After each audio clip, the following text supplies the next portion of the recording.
Hello, welcome back to Crushing Sounds. My name is Chris, and today we are talking about the new album Terrasite from Deathgrind Legends, Cattle Decapitation.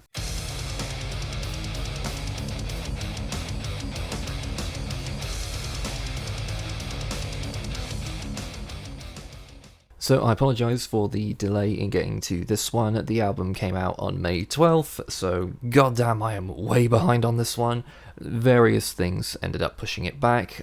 Interview with Michalina of Lea, my band being busy with various gigs in Bristol, and my editing software subscription expired at the end of last month, and I was way too broke at the time to renew it until my next paycheck came in, so what can you do? But we're back up and running now. Cost of living, am I right? Normally, when I'm this late to getting to an album, I like to cut my losses and move on. I try not to dwell too much on albums that are kind of old news, unless it's a really big legacy album, if you know what I mean. But I'm not doing that here, because I am not missing another chance to talk about Cattle Decapitation on Crushing Sounds. So Cattle Decapitation are, as I said, a Deathgrind band from San Diego formed in 1996. However, none of the original bands are currently still part of the group, though Travis Ryan, Cattle Decapitation's iconic vocalist, has been a member since their very first release, and he has been the vocalist for the band ever since, and with Josh Elmore on guitar duties, and a smattering of other musicians have joined and gone over the years. They have released 7 seminal albums within the scene, this album today being their 8th. They made themselves known, I guess, for their stuff that veers, I guess, closer to gore grind in their early albums, but slowly and surely became much more technical and much more groovier in some ways, I guess, giving them the title of Deathgrind. I'm sure some people would consider them technical death metal? But it's way too disgusting for that, if you ask me, in the best possible way, of course. All culminating, in my opinion, in a run of 3 perfect and critically acclaimed albums in a row. Monolith of Inhumanity in 2012, The Anthropocene Extinction in 2015, and Death Atlas in 2019. The band now return with their 8th studio effort, Terrasite, and I'll just get my bias out of the way here now. I fucking love this band. I'm gonna gush about these guys for a minute or so skip to this time if you don't care about all that and want to get straight to the review. Cattle Decapitation were one of the first extreme metal bands I really got into, truly. By the time I found them, I had dabbled occasionally in the extreme side of things. I had stopped listening to Slipknot religiously before I got to that point, but no extreme metal band really made me think I want to sit down and listen to this band's entire catalogue. I more enjoyed death metal on a song-by-song basis kind of thing, if that makes any sense. Cattle Decapitation, on the other hand, blew my mind wide open, and yes, okay, I'm gonna be the basic idiot here. The first song I heard was Forced Gender Reassignment, one of the most infamous music videos ever uploaded to YouTube. Don't watch it, but the song rips, of course, so I checked out the album it came from, Monolith of Inhumanity, and I loved it, and I've followed the band ever since. I was intending to review Death Atlas the year it came out, but due to other things at that time, I missed it. Had I reviewed it, though, you would have seen me absolutely losing my mind over it. It is still one of the best things I've heard in the death metal subgenres in many, many years. It's mind-blowingly good. While I have heard most of Cattle Decapitation's discography, I am very much more fond of the later half of their career, Monolith onwards, basically. Evidently the band are too, as that's almost exclusively what they play live at this point, so they were presumably going to run with that on the 8th album as well, Terrasite. I say presumably, however, when we got the artwork for this thing, I thought, what the fuck is that thing?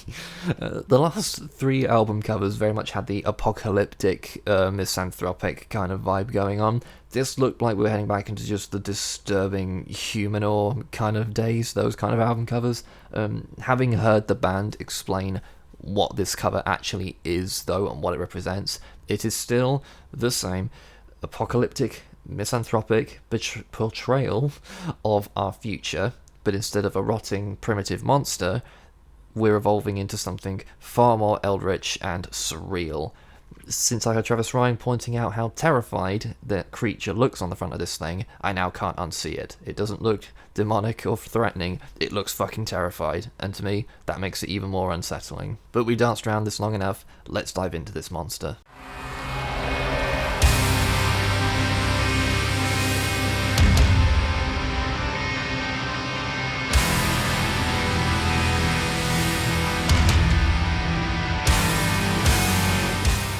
So the intro is very typical for Cattle Decapitation at this point. It's very strong, powerful, and restrained intro build-up. Big chords, big atmosphere, just setting the tone basically. We don't just launch into chaos, if that makes sense. Might be formulaic at this point, however I still think it works. With an extreme album with as much scope as this, it helps ease the listener into it when you do it like this, so still works. If it ain't broke, don't fix it. But of course, it boots off, and those iconic high screams from Travis and fast tremolo picking, done in such a way that you know immediately it's Cattle Decapitation.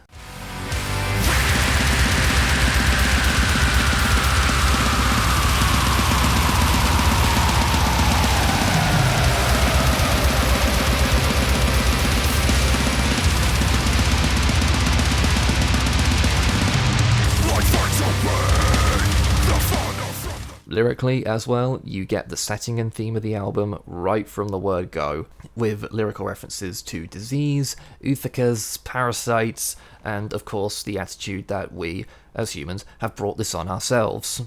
Yes, it's Cattle Decapitation, yes, it's misanthropic, and it's heavy as fuck. I remember when the song We Eat Our Young came out a few months ago, and it completely blew me away. I thought, this album is gonna be fucking incredible if all the songs are like this, because this song kicks so much ass. It might be one of my favourite Cattle Decapitation songs they've ever made. It goes off like a rocket. They like to do that on the second song of these albums. We're settled in now. Fuck it, let's just go crazy.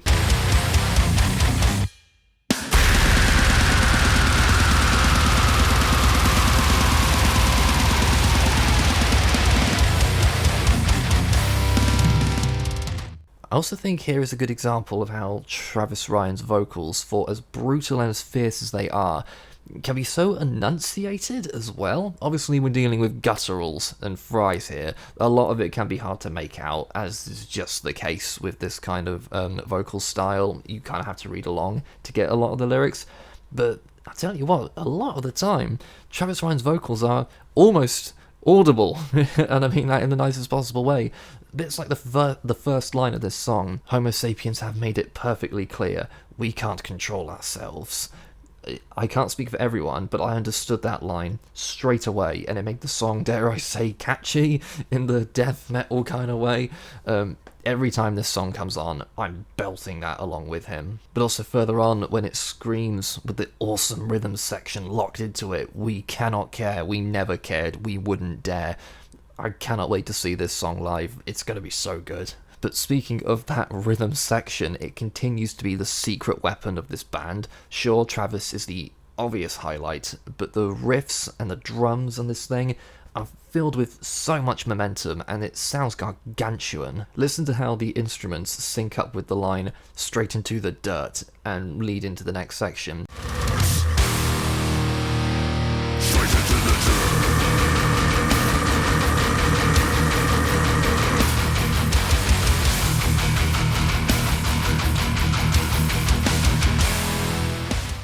How they make it sound this huge and this heavy with the guitars only tuned half a step down completely blows my mind. And that outro, it's so epic.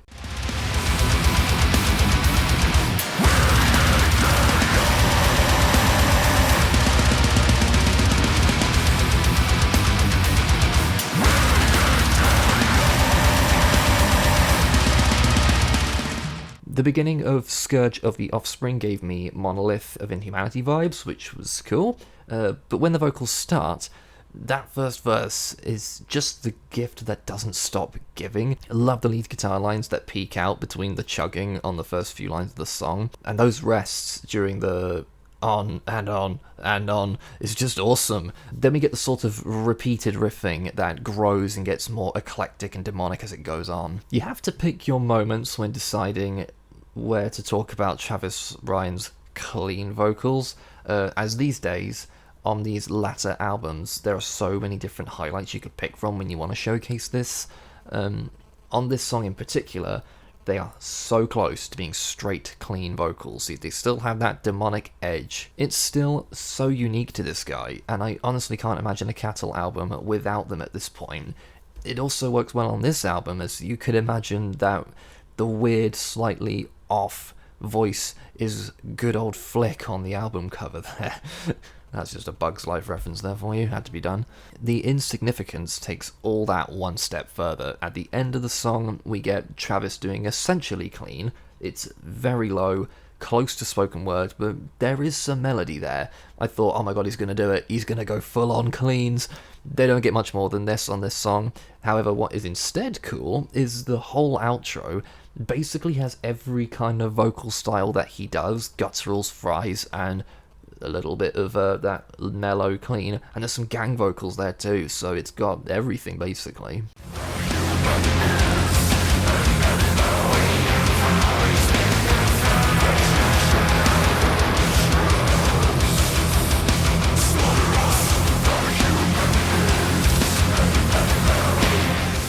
It's such an epic end to the song, really made my hair stand on end. Will we get full cleans on this album?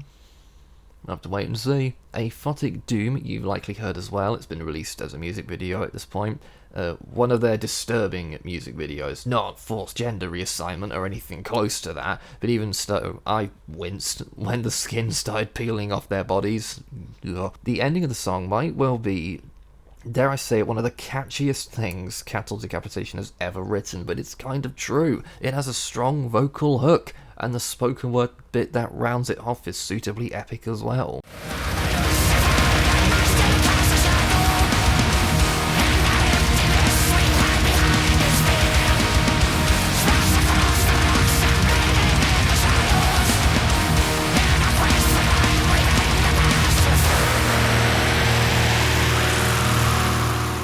Solastalgia finds new ways to achieve epicness yet again. Was loving the strong riffing and vocals during the veiled, draped in sorrow bit. Then it kicks off into the next section, and is that a choral effect I can hear? It sounds like it. Quite hard to make it out, but man, I love it so much.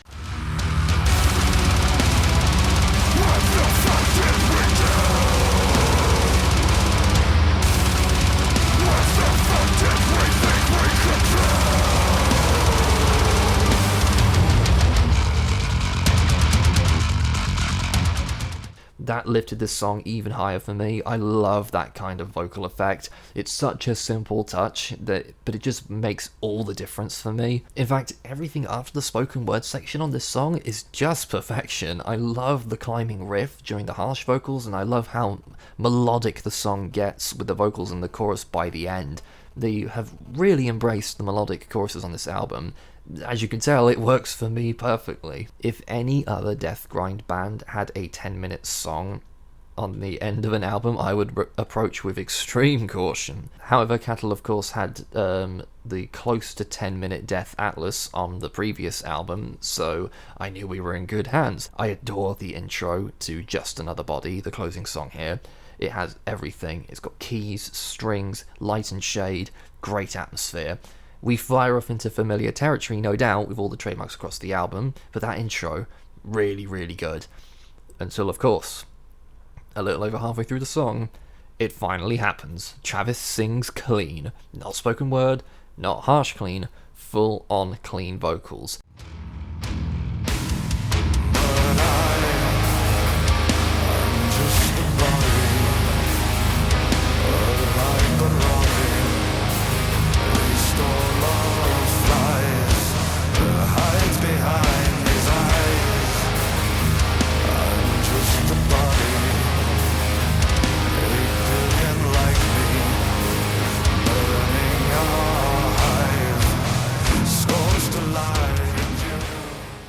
They're not soaring, sure, they are calm, yet saving them here for the end of everything gives it all the impact it could possibly need. I never thought we'd find ourselves here where he'd do this, but it's finally happened, and it sounds great. It makes for such an impact on the end of the album. A mammoth of a song with a powerful intro and a mournful and melancholy outro. It's a ballsy way to close such a chaotic album in this way, but it's decisions like that that make me love this band and what move this album towards perfection. Perfect closer on a perfect album? I don't like to call albums perfect. You kind of give a band nowhere to go if you do that. But this is as close to perfect an album I've heard in a very, very, very long time. Terrasite is a masterpiece of extreme metal. Batting 4 in a row of flawless albums, Cattle Decapitation have done it again. The misanthropy is still here and dialed all the way up to 11, yet we also get more mournful moments as well. It's not just misanthropic in heavy, it's misanthropic in emotion as well. It's not just a hatred of mankind, it's also a mourning of what the world has become. Also worth mentioning how the production is a big part of what makes it pop for me as well. I know some people would rather have a more raw production, I guess, the kind that makes this kind of message and music resonate with people more, and I can totally understand why, but I just don't agree. I like it huge, I like it punchy. Every palm muted note, every guttural yell, and every blast beat pound your head as loud as they can possibly do it, and it makes so much impact. After Death Atlas, I did wonder, how are the band ever going to top that album? Once We Eat Our Young dropped, my ears pricked up, and I thought they may just do it. I may need to sit on this a little bit longer to decide for sure, but for now, Terrasite is at the very least as good as Death Atlas, and I wouldn't be surprised if in a few weeks I'll decide it's even better. Another triumph for Cattle Decapitation. Best album of the year so far? Abso-fucking-lutely. Homo sapiens have made it perfectly clear we can control ourselves.